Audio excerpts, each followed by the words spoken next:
Quote, "We are made wise not by the recollection of our past, but by the responsibility of our future," end quote. George Bernard Shaw made clear a very important point when he said this. He made clear that it is not our past that is the most important, it is what we do with the responsibility of our future. It is because I firmly believe in this quote that I negate the resolution and stand resolved. The federal government should not cancel up to $50,000 in student loan debt for every person with student loan debt. Human beings are responsible for their own choices. If I choose to bet $20 that I will win in poker and end up losing, that doesn't mean that my parents or anyone else should have to pay to bail me out. In this speech, I will be giving 3 reasons why the federal government should not bail out college students, and show why at the end of the day, it is much better for the country as a whole to leave students with their debt. But before I get into the meat of my arguments, I'd like to establish one thing, and you can label this as fact. Affirmative plan costs hundreds of billions. You see, Elizabeth Warren proposed a plan incredibly similar to this resolution, which was for giving up to $50,000 to U.S. student debtors. Unfortunately, this plan alone will cost hundreds of billions of dollars. Claire Lombardo, July 10, 2019, quote, "Her plan for loan forgiveness would cost about $640 billion, according to a report from her campaign," end quote. And something very key to note is that Elizabeth Warren's plan isn't exactly the same as the resolution. Elizabeth would give minimal amounts of money to higher income families, thus saving billions.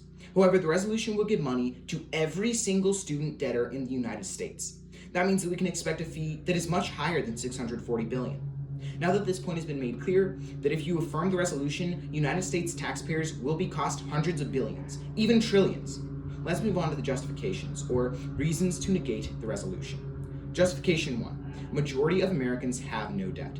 According to CNBC.com, October 2018, quote, 42% of Americans who attended college and 30% of all adults have incurred debt in order to finance a degree, end quote. So what this means is that while it is terrible that some Americans have that much debt, that does not mean the rest of America has to pay hundreds of billions of dollars to bail debtors out of a decision that they made. It is unfair to make the rest of the United States pay for a minority's issue. You see, many Americans chose to not go to college because they decided that the debt would be too costly. How fair would it be to them if they were to have not only not gotten a degree, but they are also now forced to pay for someone else's degree? A comic book never spoke truer when it said that with great power comes great responsibility. In the United States, we have the power to choose what to do with our lives. However, with that power to choose what we do, it also means that we deal with the consequences of our actions.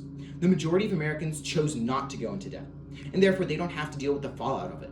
For that minority of Americans that chose to go into debt, it is their responsibility to use their degree to its maximum potential and find a way to get out of their debt. In fact, this brings us into justification 2. Americans with degrees make more. According to Becton Loveless in 2020, quote, according to a national report, high school graduates earn an average of almost $30,000 per year.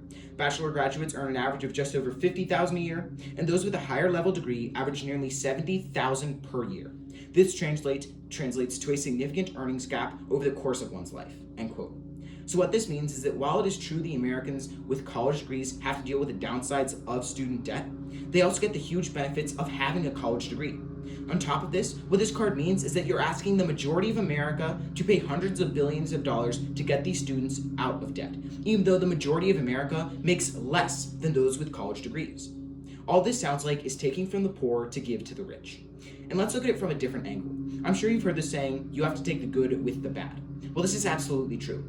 However, what this plan is doing is taking away the negative consequences of student debt, costing the lower income class of America billions, while still leaving the college students the advantages they got through college. This brings us to justification 3, increased college tuition. The surge in tuition costs initially started because the government chose to start giving loans. Once colleges realized that however expensive their tuition was, people would be able to buy it with loans, tuition started soaring. If the government were to now forgive all loans, the colleges would just bump their prices up even more, knowing that no matter how expensive it is, people will still purchase it because the government will forgive them. A large reason more people don't go to college now is because tuition is so high. However, if Americans were to know that their debts would be paid off, you would see Americans taking on any amount of debt in expectation of the government bailing them out. Affirming the resolution would make the majority poor pay for the minority rich. It would increase college tuition, thus restarting the cycle of debt that got us into this situation in the first place, and it would get rid of the responsibility that comes with owning up to our actions. Thus, it would harm us far more than it would help.